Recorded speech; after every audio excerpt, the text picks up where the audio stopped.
Hello everyone, Milkshake Chess here, and I'm back with another video.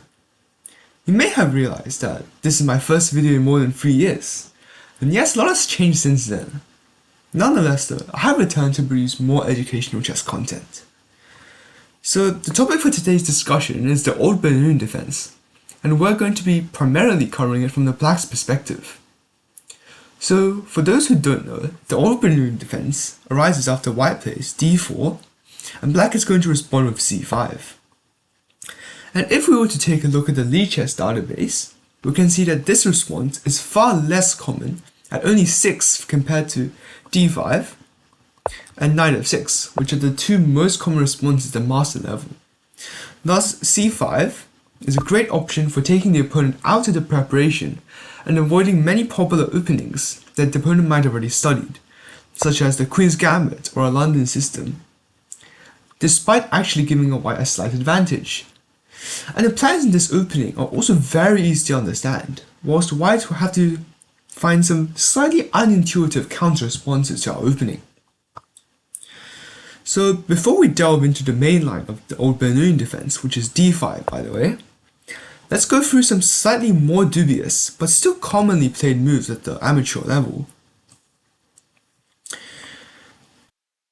So first, one variation to watch out for is if white plays e4 on the second move, which leads to a transposition to the Smith-Morra gambit of the Sicilian defense, which, although contains less theory than mainland Sicilian variations, should still be avoided by the average player due to the highly dangerous positions that result from it, particularly if white has studied the line in advance. So my recommendation is that after you take the pawn and you offer the c3 pawn, you should decline the gambit by playing d5 and play for equality, in a similar way you would decline the Danish gambit.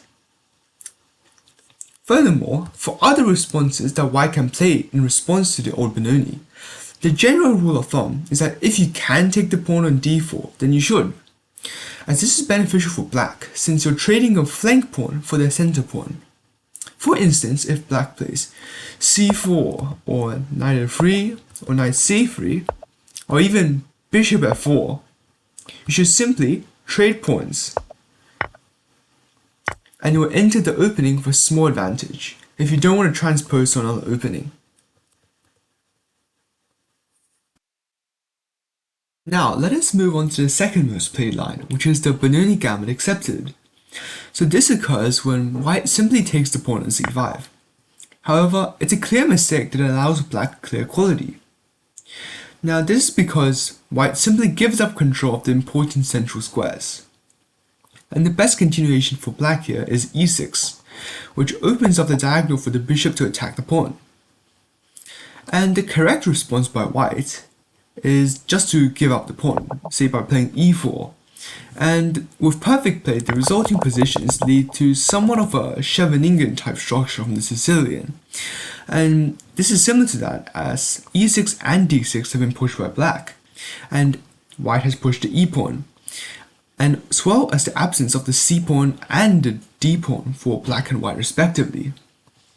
So if perfect play occurs, you can expect a similar position from both sides with good chances.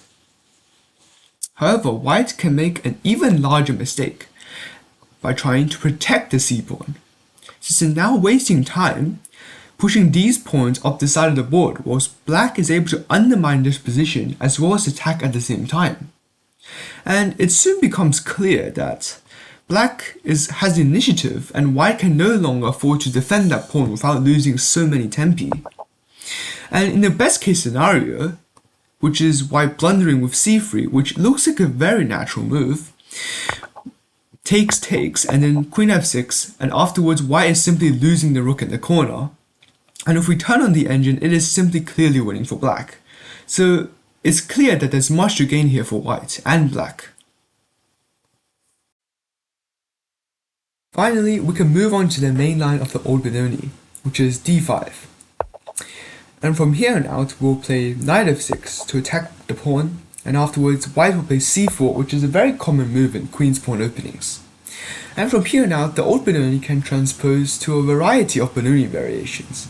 For example, it can transpose to the Czech Benoni with e5, it can transpose to the gambit, which is the Banco gambit with b5, and we can also transpose the Homradka system, which is d6, and as well as the main line, which is the modern Benoni with e6.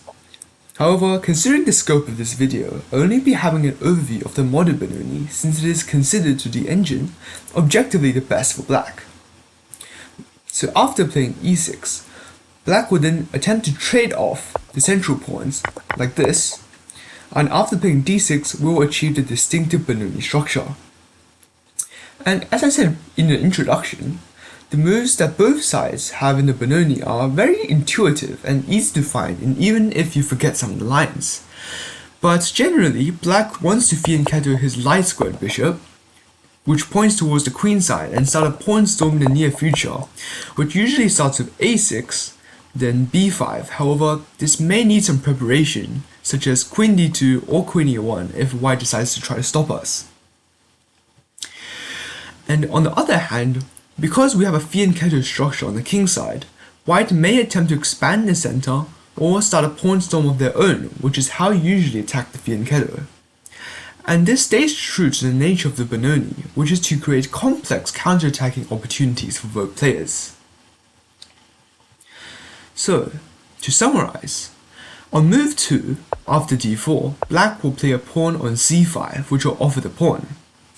If white lets the pawn be attacked, if they play any other move, then we will simply take the pawn, and then we'll play for the equality. And if the c5 pawn is taken at any point, we'll immediately play e6 to try to undermine the pawn structure. And lastly, if the pawn is pushed, then afterwards we will trade off the central pawns, then we will fianchetto our light squared bishop on the king side and prepare for a queenside attack. So that was a short video on the Old Benoni, and I hope you found it somewhat informative.